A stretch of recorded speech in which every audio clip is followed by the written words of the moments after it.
তোমাদের মনোবাসনা কি? জল দেবী, আমাদের জল রাজ্যে বিষ নাগিন তার ক্ষমতার দাপটে সবার ক্ষতি করছে। আমরা তার থেকে আমাদের জল রাজ্যকে বাঁচাতে চাই। বলুন, আমাদের আমাদের উপায় বলে দিন। নাগিনকে দমন করার একটাই উপায় আছে। নদীর ওপরে একটা বিশাল বড় পদ্ম ফুল ভাসমান অবস্থায় রয়েছে। সেই পদ্ম ফুলে যজ্ঞ সাজিয়ে যদি পূর্ণিমার চাঁদের আলোয় যজ্ঞে আগুন ধরাতে পারো, আর সেই পবিত্র আগুন থেকে এক অগ্নিরূপী মহাশক্তিশালী জলকুমারী প্রকট হবে, আর সেই জলকুমারীর হাতে যুদ্ধ করে ওই বিষনাগিনের মৃত্যু হবে। বলছেন কি জল দেবী? তবে তো সময় কম। আজকের দিনটা পেরোলেই তো পূর্ণিমা রাত। হ্যাঁ, যাও তবে তোমরা এবার যজ্ঞের ব্যবস্থা করো। এরপর জলরাজা আর জলরানী সেখান থেকে চলে যায়। অন্যদিকে বিষনাগিন যে গুহায় বসে বিশ্রাম নিচ্ছিল, সেই গুহার চারদিক কম্পিত হতে থাকে। এ কি আমার চারদিক সবকিছু কাঁপছে কেন? কি হচ্ছে দেখি তো।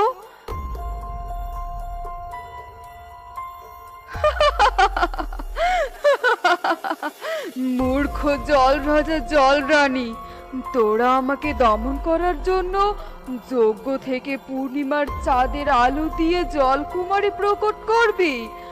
আজ রাতে পূর্ণিমা হবে, তবে পূর্ণিমার চাঁদ আর উঠবে না। এ কথা বলে বিষনাগিন নদীর তলদেশ থেকে উপরে উঠে আসে, আর আকাশের দিকে মুখ করে তাকিয়ে চিৎকার করে মেঘ রাক্ষসকে আহ্বান করতে থাকে। কোথায় কোথায় আমার পরম মিত্র মেঘ রাক্ষস? আজ তোমার বড্ড প্রয়োজন আমার। বিষনাগিনীর আহ্বানে আকাশ বাতাস কেঁপে ওঠে, আর আকাশের মেঘ ভেদ করে রাক্ষস প্রকট হয়। আরে সখী বিষনাগিন, বলো বলো, আজ হঠাৎ কেন আমাকে মনে পড়েছে? আমরা তো প্রয়োজনে মিত্র, তোমার দরকারে আমি আসব, আমার দরকারে তুমি আসবে। যাগ্গে সেসব কথা, শোনো, আজ তো পূর্ণিমার রাত। আজ রাতের আকাশের পূর্ণ চাঁদ উঠবে। সেই চাঁদের আলো যেন এই নদী পর্যন্ত না আসতে পারে, তার ব্যবস্থা করতে হবে তোমাকে। ঠিক আছে বিষনাগিন, তাই হবে। এবার জমবে খেলা। এ কথা বলে বিষনাগিন আবার নদীর নিচে চলে যায়। অন্যদিকে জলরাজা আর জলরানী জলের নিচ থেকে সেই বড় ভাসমান পদ্মের উপরে উঠে আসে, আর বলে, এই তো জল দেবী এই পদ্ম ফুলের কথাই বলেছে। রাত হতে তো আর বেশি দেরি নেই। চলো জলরানী, আমরা যজ্ঞের ব্যবস্থা করি। যজ্ঞ সাজিয়ে পূর্ণিমার চাঁদের আলোর অপেক্ষা করি।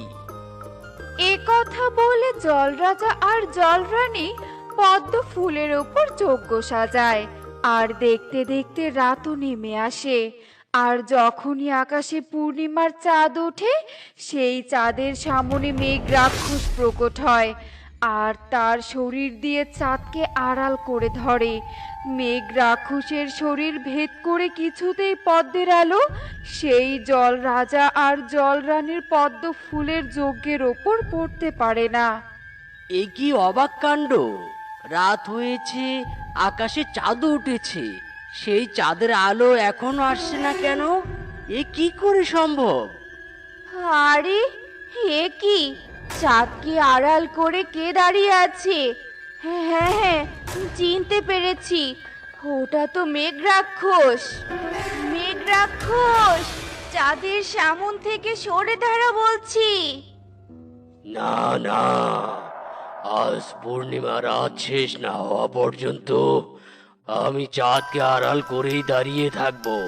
বিষ নাগিন আমাকে চাঁদের আলো যাতে নদীতে না পড়ে তার ব্যবস্থা করতে বলেছে। ও, এসব তাহলে বিষ নাগিনের চাল।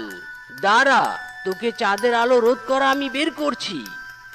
এ কথা বলে জলরাজা তার হাতে জাদু করে এক মহা শক্তিশালী তীর ধনুক নিয়ে আসে।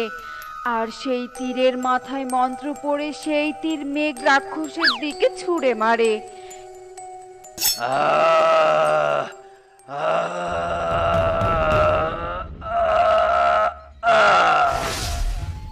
মেঘ রাক্ষস ভস্ম হয়ে যাওয়ার সাথে সাথে চাঁদের আলো উজ্জ্বল হয়ে ওঠে।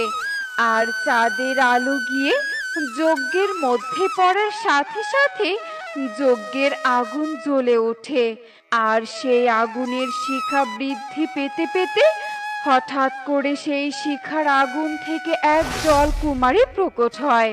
তার অগ্নিবরণ শরীরের ঝলকানিতে পূর্ণিমার রাত আরো উজ্জ্বল হয়ে ওঠে। বলুন জলরাজা জলরানী, কিসের জন্য আমাকে সৃষ্টি করেছেন? আমি হলাম এই পূর্ণিমা রাতের অগ্নিকন্যা জলকুমারী। আমাকে দিয়ে সব অসাধ্য কাজ সাধিত হবে। জলকুমারী, তোমাকে এই জলরাজ্যের সবচেয়ে অত্যাচারিত বিষ নাগিনকে ধ্বংস করতে হবে। এই জলরাজ্যে শান্তি ফেরাতে হবে। জলরাজা যখন জলকুমারীকে এসব কথা বলছিল, ঠিক অন্যদিকে বিষনাগিন তার গুহায় জাদুর আয়নায় সব দেখছিল।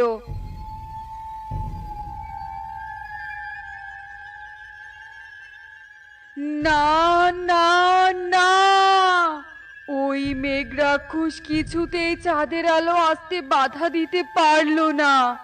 এক দুর্বল মেঘ রাক্ষসের সাথে বন্ধুত্ব করে আমার জীবনের বড় ভুল হয়েছে। শেষ পর্যন্ত ওই অগ্নিকন্যা জলকুমারী সৃষ্টি হলোই হলো।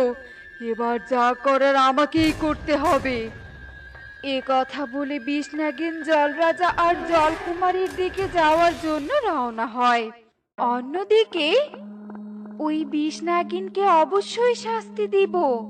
ওই বিষনাগিনকে শাস্তি দিয়েই তবেই আমি এখান থেকে চলে যাব। জলকুমারী যখন এসব কথা বলছিল, ঠিক তখনই সেখানে বিষনাগিন উপস্থিত হয় আর বলে, ওই আশা তুই তোর মনেই রাখ, আমাকে বিনাশ তুই করতে পারবি না, আমি তোর বিনাশ করব। এ কথা বলে বিষনাগিন তার হাতে জাদু দিয়ে এক তরবারি প্রকট করে আর জলকুমারীও হাতে ত্রিশূল নিয়ে আসে। তারপর দুজনের মধ্যে এক ভয়ঙ্কর যুদ্ধ শুরু হয়ে যায়। আর যুদ্ধ করতে করতে হঠাৎ জলকুমারী তার হাতে থাকা ত্রিশূল বিষনাগিনের বুকে ঠুকিয়ে দেয়।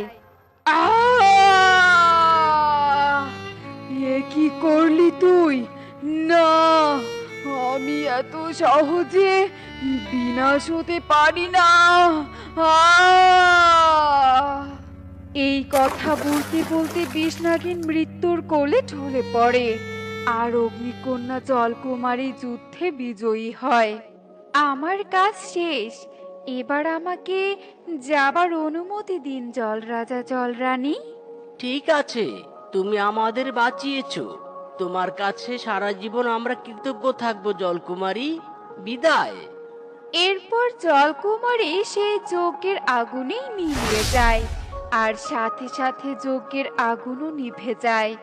এদিকে পূর্ণিমার রাত কেটে জলরাজ্যে এক নতুন দিনের শুরু হয়। আমাদের আর বিষ নাগিনের কোনো ভয় নেই। আজ থেকে এই জলরাজ্যের সবাই স্বাধীনভাবে চলাচল করতে পারবে। ঠিক বলেছো, ঠিক বলেছো।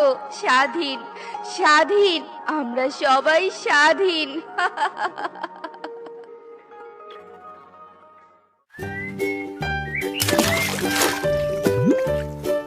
বন্ধুরা, তোমাদের কি আমাদের চ্যানেলের কার্টুনগুলো দেখতে খুব ভালো লাগে? তাহলে দেরি কিসের? এক্ষুনি আমাদের চ্যানেলটি সাবস্ক্রাইব করে দাও আর অবশ্যই কমেন্টে জানাতে ভুলবে না কিন্তু আমাদের এই গল্পের কোন পার্টটি তোমাদের কাছে সব থেকে বেশি মজাদার লেগেছে। Bye bye.